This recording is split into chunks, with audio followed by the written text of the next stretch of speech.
Have you ever spent months, maybe even years, farming a rare mount that just won't drop? Well, this July, your luck is about to change. Blizzard is launching a brand new event called Collector's Bounty, and it's boosting drop chances of legacy loot items by up to 10 times. That includes all of the mounts, transmogs and legendaries from any content that was pre-Dragonflight. If you've ever wanted Ashes of Alar, Invincible, or the Onyx Cloud Serpent, or those impossible to get transmog pieces, this is your moment. In this video, I'll walk you through how to maximise your time during the event, what to farm, how to plan your route, what tools to use, and how to make every minute count. Let's get into it. So first of all, what exactly is Collector's Bounty? It's a month-long event starting on the 1st of July that increases drop chances on legacy loot, so that is everything from expansions before Dragonflight that includes raids, dungeons, world bosses and rare mobs. Normally you might have around about a 1% or less drop rate on something like the Ashes of Alar, but during this event it could be 10%, maybe even more. You won't get another chance like this for a long time, if ever. To make the most of this event, your first stop should be simplearmory.com. All you do on here is type in your character's realm and the name of your character. It will then pull all of your collection data directly from Blizzard. Then if you head over to the collectible tab, click on mounts and then click on show planner, this will give you instantly a customized, optimized route zone by zone, boss by boss, with Hearthstone and portal suggestions built in. You won't forget anything, and you won't waste any time zigzagging across Azeroth. If you only use one tip from this video, this website would be the one that I would say is the most important. Simplearmory.com, it's fantastic. Make sure you make use of it. So if you do have limited time, then your priority should be the legacy raids with the rare drop mounts. Some of the best ones include, of course, Icecrown Citadel with the legendary Invincible. You've got Dragon Soul for mounts such as Experiment 12B and the Blazing Drake. And then you've got Firelands for mounts such as Elistrazor, or the other Fiery Phoenix, I forget its name exactly now. You've even got Throne of the Four Winds for the Drake of the South Wind, and many more as well. So for people with little time, focus on the raids, or just focus on exactly what you want from this. The raid mounts are always pretty soul-crushingly low drop rates, but this event flips the odds heavily in your favour. Another powerful tip during this event is to use an alt army. If you already have a lot of alts that are around level 50 plus, that's a good thing for you.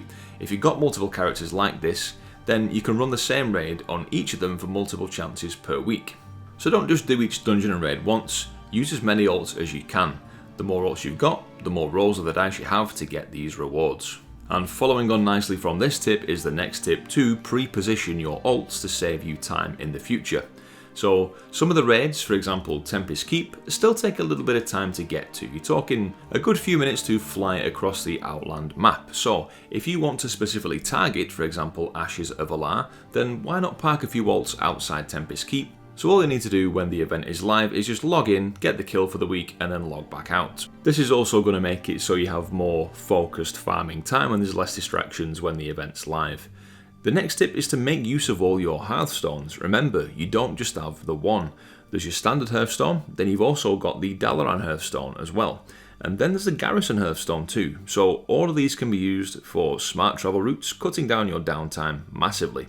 So don't forget, some people still don't realise these are actually in your toy collection now, not in your bags.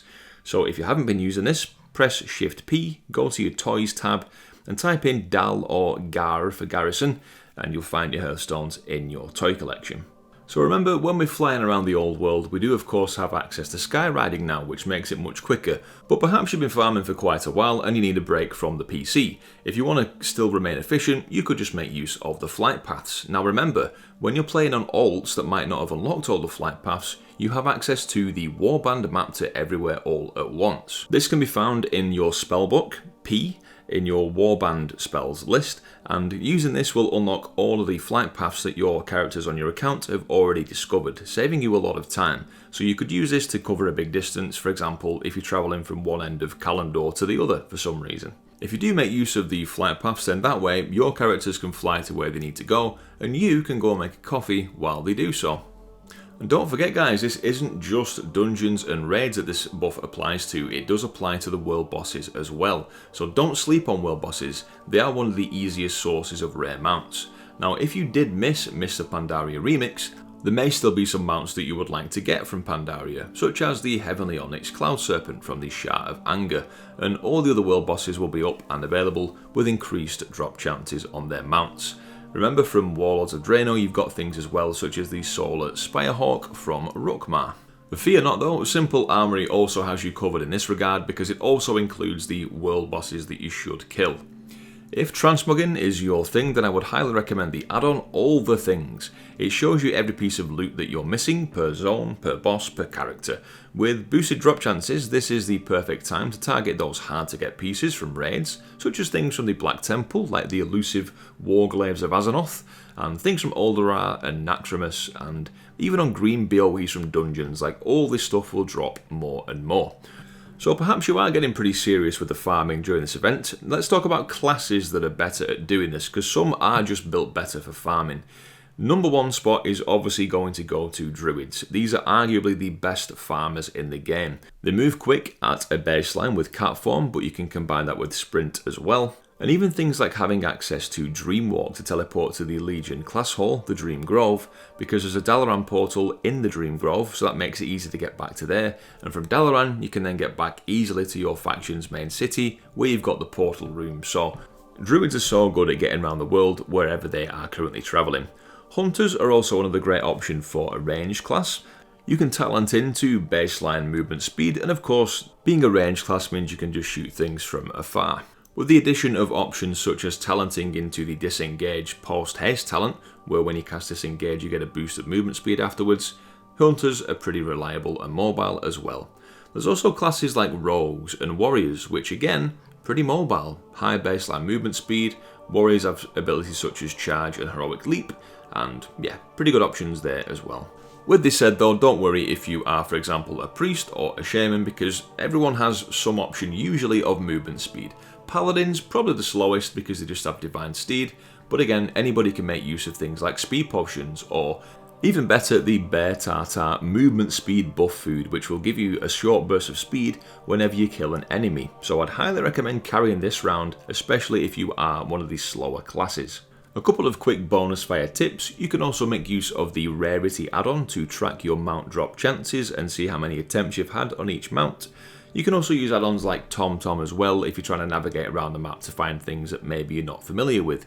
You can combine this with coordinates that you can get from sites like Wowhead. Also, don't forget the Black Market Auction House. Now, I have a sneaky suspicion that some people might get so wrapped up in farming the legacy content that they might forget to drop in on the Black Market Auction House, so you might find that some things aren't quite as contested on there as they usually would be. So take a little peek at that, you might be surprised. And also, keep track of your lockouts. Try not to re-clear what you've already farmed that week. It could get quite confusing if you are farming things on lots of different characters and using different routes and stuff, so keep a track and don't waste any of your time. This event really is a dream come true for collectors. You might not get another shot like this for a very long time, so prepare now, plan your routes and get farming. If this guide helped, do consider dropping a like and hitting subscribe for more WoW guides from me, the Drowsy Dragon. And let me know in the comments, guys, what are you hoping to get from this event? What's the mount that you've always longed for that you haven't quite yet got? Thank you very much for watching, guys, and happy farming. Good luck with your drops. I'll catch you next time. Cheers.